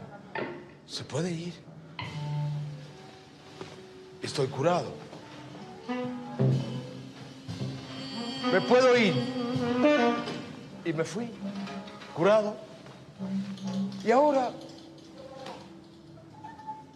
solo me dedico a extrañar a Lilith. A Lilith. Solo extraño a Lilith. Solo me dedico a eso, pero estoy curado. Y fue muy triste ver cómo cambió ese Juan López Moctezuma a otro muy desconocido para todos los que lo ubicábamos en el terreno de un hombre culto, vigoroso, energético, al saber que estaba ya desposeído totalmente de esas posibilidades, cosa que al principio era un cuartito de azotea después de haber vivido en lugares palaciegos en Europa y aquí en México, en las mejores zonas, había caído, como se dice, como la rueda de la fortuna arriba y de repente hasta abajo. Allí invirtió su poco o mucho capital, porque Juan invirtió en esto del cine todo lo que tenía. En la última etapa yo ya lo vi muy poco. Tenía ideas todas alucinantes, donde mezclaba, desde luego, momentos de Lovecraft. Había llegado a un mundo horroroso en donde estaba enfermo de nuevo y vivía de nuevo en un cuchitrilito y estaba separado, aislado de su familia y de la gente que lo quería.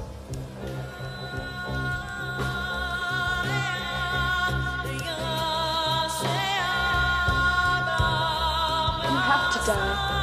Everybody has to die. Un día Juan nos dijo, muchachos, no sé cómo hacer para pagarles todo lo que han hecho por mí. A lo cual yo respondí, Juan, tú nos pagaste todo desde el día en que hiciste Alucarda. Al día siguiente recibimos una llamada de Francisca. En la madrugada. En la madrugada, sí. Muchachos, tienen que venir a ver a Juan cuanto antes. Fuimos como ella nos indicó, antes de lo que normalmente íbamos. Cuando llegamos... Tenía 5 minutos de haber fallecido Juan. Entré yo a la recámara y encontramos a Juan exactamente justo como lo habíamos visto la primera vez. Con el brazo extendido hacia un lado y la pierna extendida hacia un lado, mirando hacia el techo, exactamente como la primera vez que lo conocimos.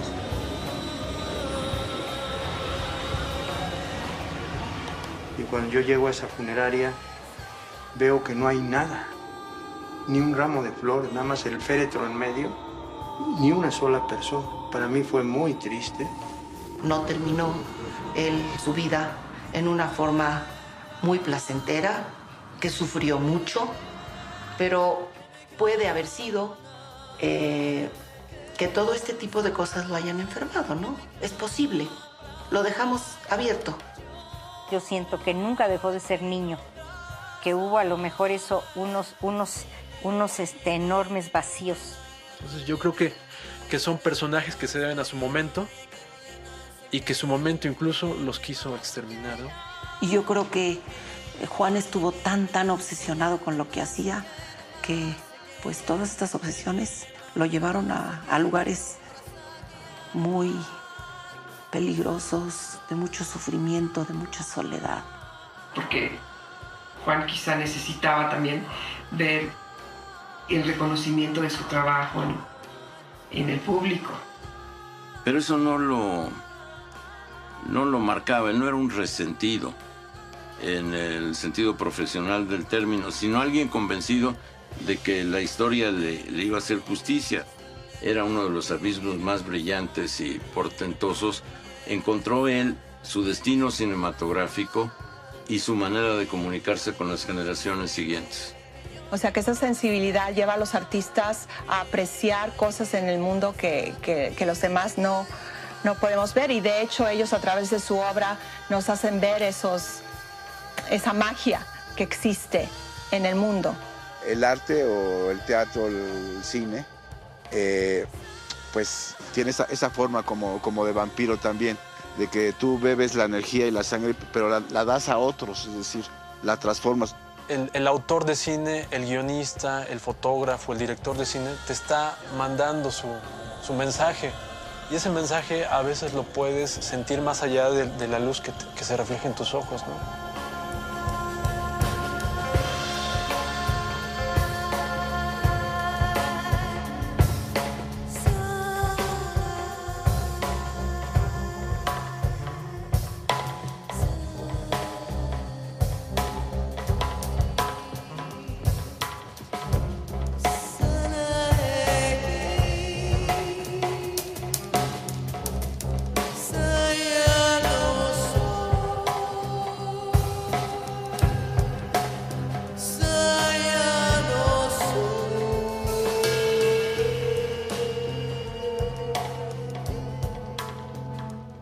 Casa de Juan, la duda que tenía Manolo de tanto lo que le impactaba del rostro de Alucarda, de qué es lo que le escurría en el rostro, en el ojo, perdón, por fin fue satisfecha, ¿no? Fue contestada. Le pregunta a Manolo a Juan y Juan le dice así, director, es ketchup. No, sin más, es ketchup. Un día antes de morir, Juanito nos dijo, muchachos, todo lo mío es de ustedes. Nos ha hecho llegar poco a poco, año tras año, cosas de él maravillosas. El primer año fue toda su ropa. El segundo año fueron las cintas magnéticas, sus discos. Esto es lo que Lalo y yo hemos llamado el tesoro de Moctezuma. Proyectores, pinturas, todo esto lo hemos clasificado a lo largo de los años. Y así poco a poco nos ha inundado de regalos. Y bueno, hemos hecho listas de lo que sus hijas nos han heredado. Desgraciadamente, lo único que no encontramos pues, fue la película de Lucarda. Encontramos un tráiler en 35 milímetros, pero la película completa en sí, que es lo que más hubiéramos deseado encontrar, pues desgraciadamente eso no lo encontramos.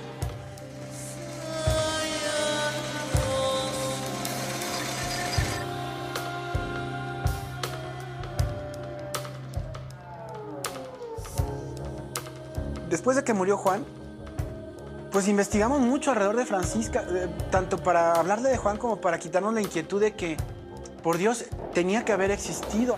Para mí es un ángel o un demonio, como dice Y Lalo. realmente nunca la vimos, ¿no?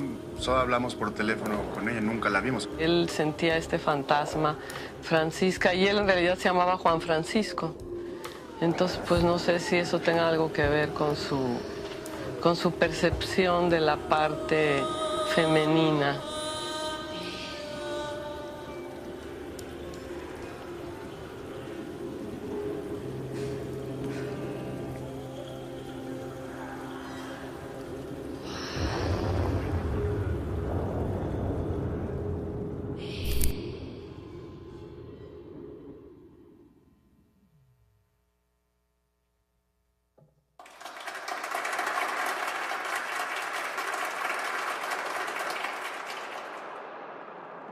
La vida es sueño. Para el vampiro, la vida es pesadilla. Soy Drácula. Nosferatu. Un vampiro.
¿Cómo están,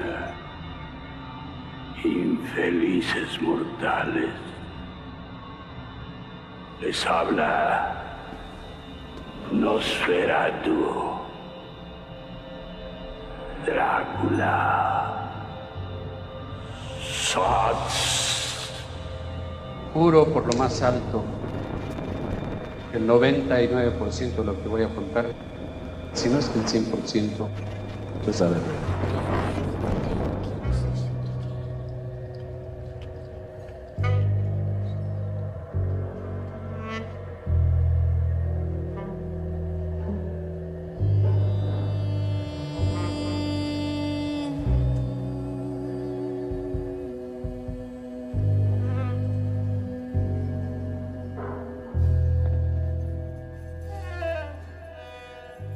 Era locutor, venía de haber dejado la carrera de leyes, estaba entusiasmado con la cultura popular norteamericana, era un fanático del jazz, Charlie Parker, Miles Davis, Dizzy Gillespie, sobre todo Billie Holiday, desde luego, y también tenía una obsesión por los cómics.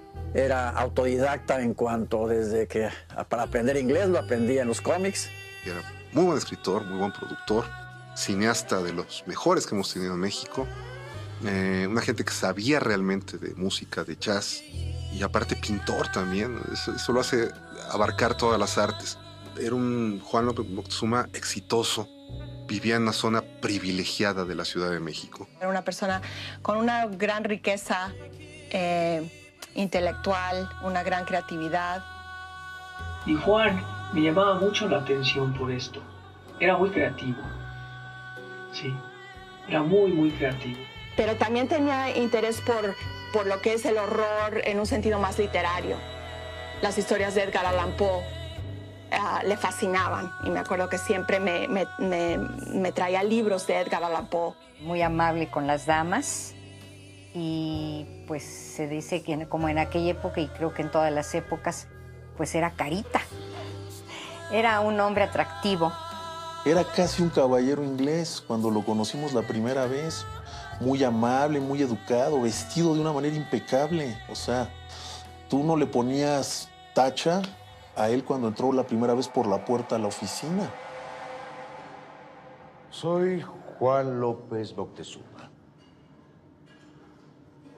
Fui conductor de televisión, locutor de radio, amante del jazz, director de cine, en especial una, Alucarda, maravillosa. Trabajé aquí y allá. Viví aventuras, cosas maravillosas, y de ahí tengo que contarles algo extraordinario, algo fantástico. Una historia de alguien. Alguien que se encuentra a sí mismo a través de dos personas. ¡Qué maravilla! Drácula.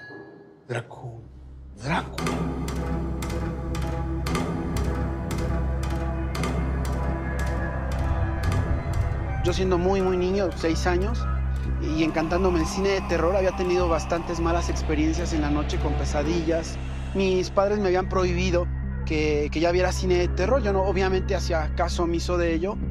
Pero bueno, siendo consciente del daño que quizás esto me estaba ocasionando, el día que yo decido dejar de ver cine de terror, fue un día que tomé el periódico, lo abro y justo veo el rostro enigmático, muy enigmático, del promocional de Alucarda. Me quedé media hora contemplando cada detalle de esa fotografía. Obviamente yo dije, la promesa que acabo de hacer, la acabo de romper. Busqué todo, absolutamente todo alrededor de esta película. Obviamente no la pude ver de inmediato, era una cinta para adultos. Pasó aproximadamente un año, yo seguía tras la pista de esta cinta. Le ofrecí dinero a un primo para que me llevara a ver la película de Alucarda y me sacara de las clases de karate que me obligaban a tomar. Él no quería, pues porque era una película para adultos con escenas fuertes. Cuando llegamos al cine, el señor de la entrada pues tampoco nos permitía la entrada. Le dije a mi primo pues que le ofreciéramos algo de dinero. El señor por fin aceptó que entráramos. Cuando entramos al vestíbulo, estaba lleno de señores pues ya mayores. Ahí reinaba la lujuria. Quizá yo era el único niño ahí y que iba con otra perspectiva de ver esa película. Cuando entramos a la sala, la película ya había comenzado, estaban apareciendo los créditos. Y desde las primeras imágenes de Alucarda, estas me atraparon. La película en sí ocasionó estragos en mí, pero unos estragos sublimes, bellos. El ver unas escenas de terror, de belleza de esa manera, definitivamente cambiaron mi vida. Yo sentía cuando miraba la película que Alucarda me estaba retando directamente a mí, que me miraba a los ojos y me decía, investígame quién soy, de dónde vengo. Era como si mi propio reflejo me estuviera llamando.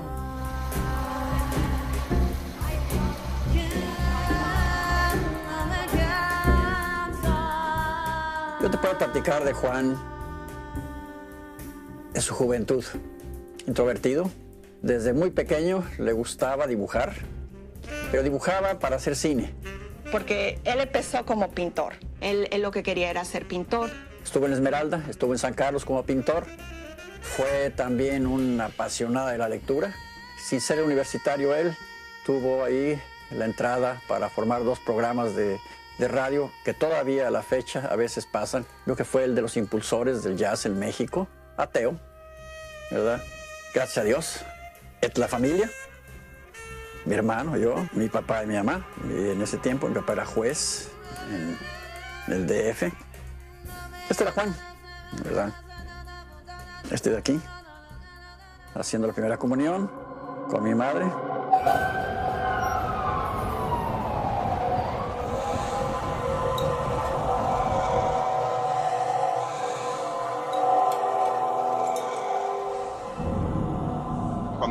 madre y fui a vivir con esta familia, mi abuelastro y mi tiastra. Bueno, yo todos los días me iba a la escuela en la mañana con el abuelastro hasta Ciudad Universitaria y de ahí en la tarde nos íbamos a donde trabajaba, que era en el hospital, allá en la calle del Carmen. Entonces él me decía, te quedas aquí quietecito y sentadito sin dar lata. Y pues, bueno, yo nunca hice caso, ¿no? Obviamente.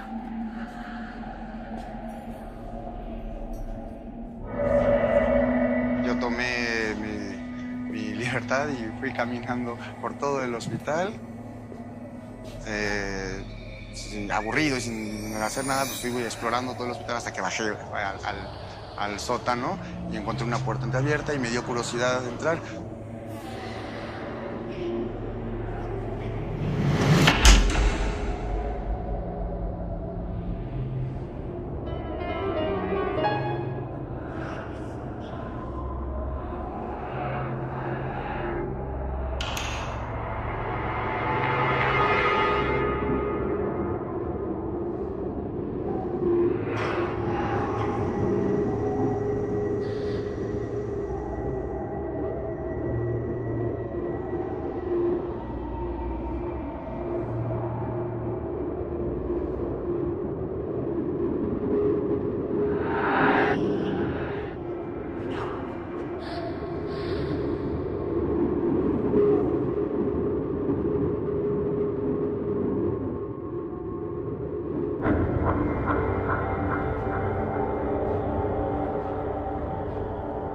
Justo cuando entro sentí un terror, una cosa muy fea, ¿no? Un dolor, un sufrimiento al ver en una camilla el cuerpo desnudo de una mujer en el que yo obviamente de inmediato imaginé que era mi madre, ¿no? Con todo este problema que yo veía a mi mamá en todas las mujeres que se le parecía. Pero al mismo tiempo, bueno, fue algo fascinante, excitante para mí, ¿no? Me había llenado de excitación, ¿no? A mi corta edad de 9 años, bueno, su piel dura tal vez, pero al mismo tiempo se veía tan suave, su cabello, sobre todo esa mirada perdida, ¿no? De los ojos abiertos del cadáver. Algo muy excitante al mismo tiempo para mí. Claro, primero la locura, luego todo empieza a cambiar. El mundo es diferente, está al revés, el sol no ilumina, es turbio, es diferente, todo es distinto hasta que al fin el refugio. Encontré el refugio, el pequeño refugio, en un pequeño lugar. Venice, la pequeña Venice. En California, claro. La Venecia gringa, le decía. Bueno, y ahí, y Lilith fue la primera mujer de Adán. Lilith, maravillosa Lilith, y fue mi mujer. ¡Mi mujer!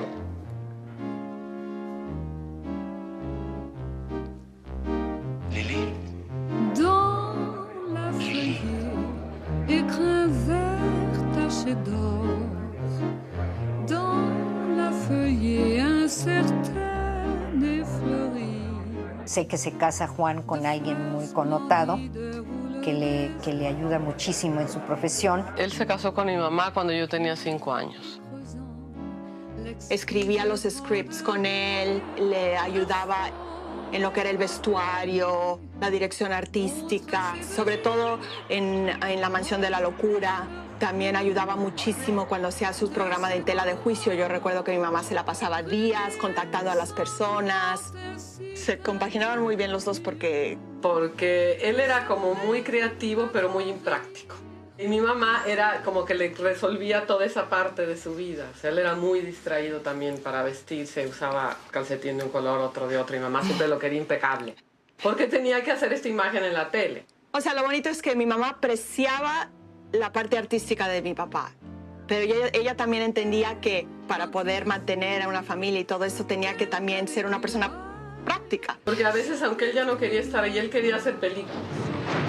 Pero pues mi mamá le decía, para hacer películas primero hay que tener el dinero para hacer la película, juntar el dinero, hacer la película y mientras tanto, o sea, hay que tener con qué comer. Mi mamá era la que llevaba las cuentas, era la que organizaba todo, era en un sentido como la persona que es la productora, ¿no?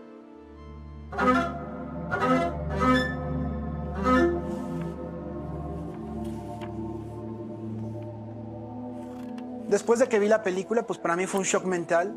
Penetré exactamente en un mundo que yo ya había imaginado. Inclusive te puedo decir que muchas de esas imágenes yo las había ya dibujado de niño.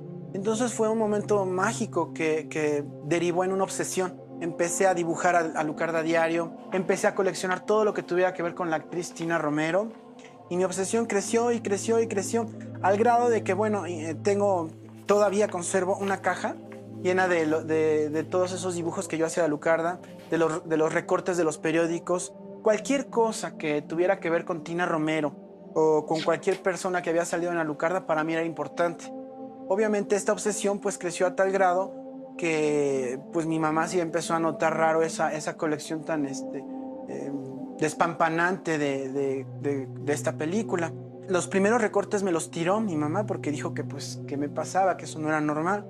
Pero bueno, bajo esta obsesión, pues obviamente no se podía quedar ahí y yo empecé a coleccionar más y coleccionar más. Lo que más me llamó la atención de ese rostro era algo que escurría del ojo. No sabía yo si era una gota de sangre o una tira de cabello. Y hoy en día puedo decir que no sé qué es lo que me llamó tantísimo la atención y qué es lo que despertó tanta curiosidad en mí. Este es mi cuarto, es un cuarto pequeño, como mi propio mundo, porque realmente en él solo entran muy pocas cosas las que yo permito y muy pocas personas también. Mi infancia fue caracterizada principalmente por un total autoaislamiento, un pequeño mundo también, del cual solo formábamos parte yo y mi madre. Mi madre para mí fue todo y lo es todo. Es la persona pues a la que más he amado en mi vida, a la que más he venerado, respetado, le he rendido casi culto a mi madre.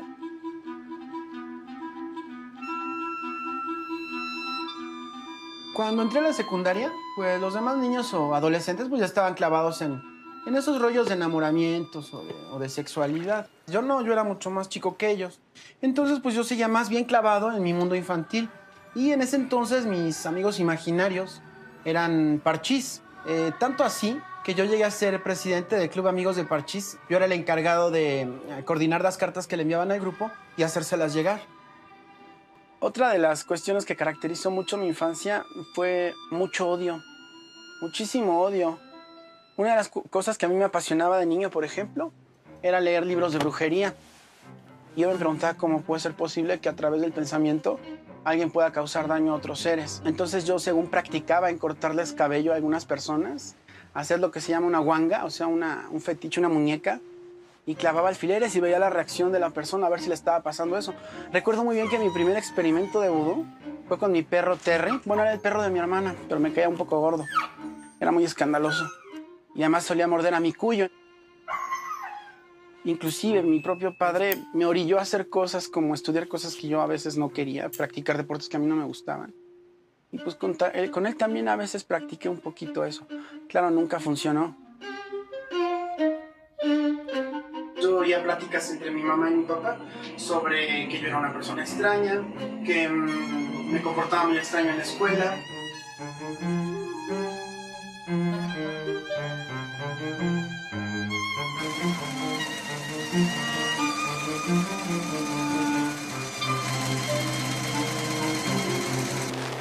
En la obra cinematográfica de Juan empieza tardíamente cuando los de su generación ya han tenido las facilidades de filmar, facilidades que casi todos desaprovechan. Llegó justo en el momento en que se gestaba un movimiento que era muy allegado a sus intereses. Jodorowsky viene a México, trae consigo todas las premisas del pánico, ¿no? Que son simultaneidad, horror, humor.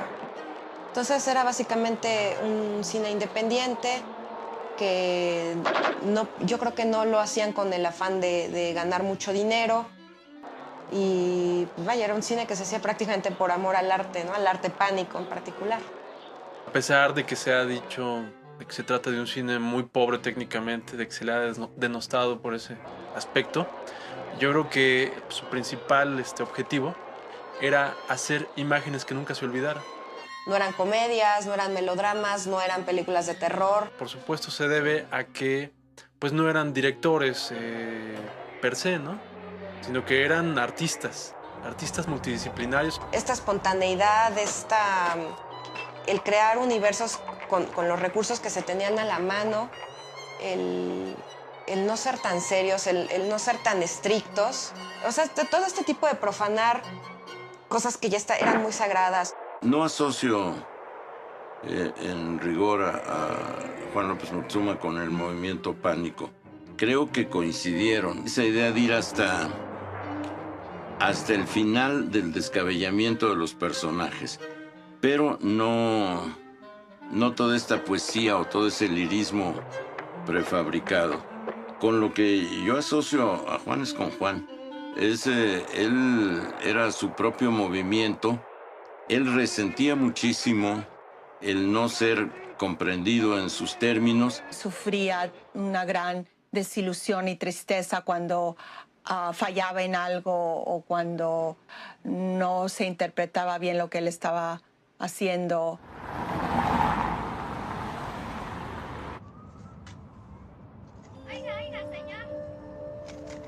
Hola. Hola. ¿Qué tal? Buenas tardes. ¿Puedes dar un antigripal, por favor? ¿Para niños? Sí. Ya tengo este. Me acuerdo perfectamente cuando yo vivía solo con mi mamá y mi abuelita. Mi mamá era una mujer muy trabajadora, muy luchona. Se iba mucho, por ejemplo, a McAllen y a Estados Unidos, a Texas, a comprar ropa y payuca, ¿no? Sobre todo para venirla a vender. Y era muy movida, ¿no? Muy abierta, ¿no? Muy inteligente, como persona muy grande, ¿no? Porque cuando ella quedó embarazada de mí, todo el mundo le dijo, pues aborta. Y ella dijo, no, yo lo quiero y me lo voy a quedar y sin su ayuda.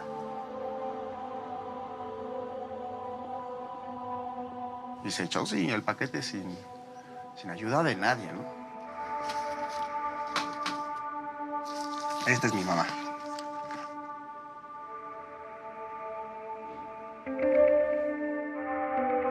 Bueno, pues mi mamá era modelo. Muy bonita, muy valiente, llena de energía. Me acuerdo que yo estaba muy feliz, me acuerdo perfectamente el día que mi mamá se casó con Gerardo, aunque yo no sabía que no era mi papá, pues sí, lo tenía como un padre, ¿no? Me llevaba muy bien.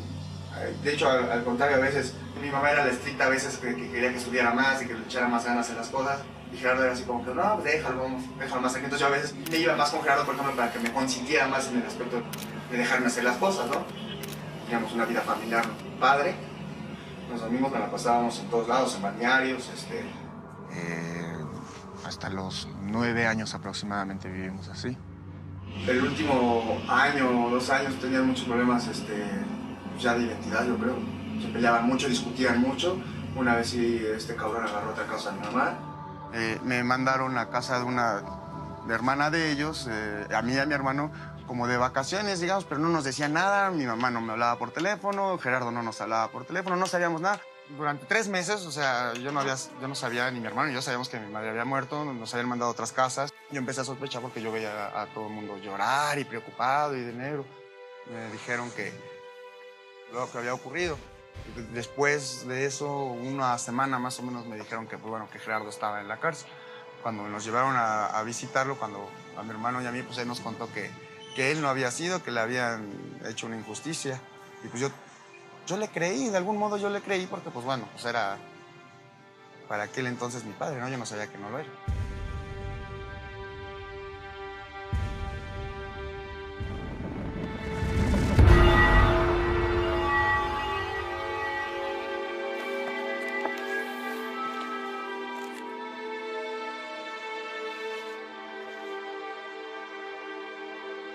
Cuando me dan el expediente, cuando yo tengo el expediente, obtengo más bien el expediente, porque no me lo dejaban tener, y vi las fotos de los acontecimientos, ¿no?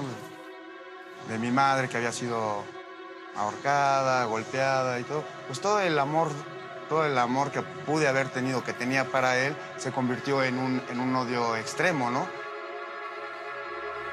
En un desconcierto, en un tratar de entender por qué, el por qué, ¿no?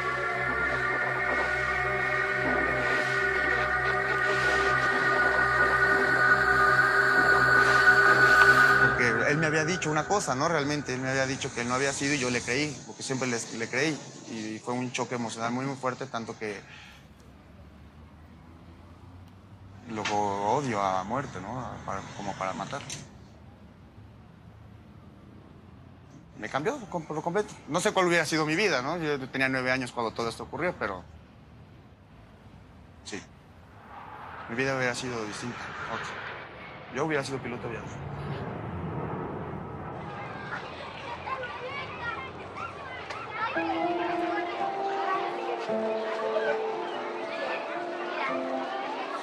Generalmente trabajaba durante la semana de lunes a viernes. Yo lo veía más bien en las noches cuando llegaba del trabajo, pero sí recuerdo que siempre lo veía en el noticiero de la noche. Ya en los fines de semana, que era el tiempo en que estaba con la familia, se la pasaba llevándonos a los museos. Cuando vivíamos en Europa todo el tiempo nos llevaba a diferentes pequeñas ciudades. Siempre que íbamos con él era diversión.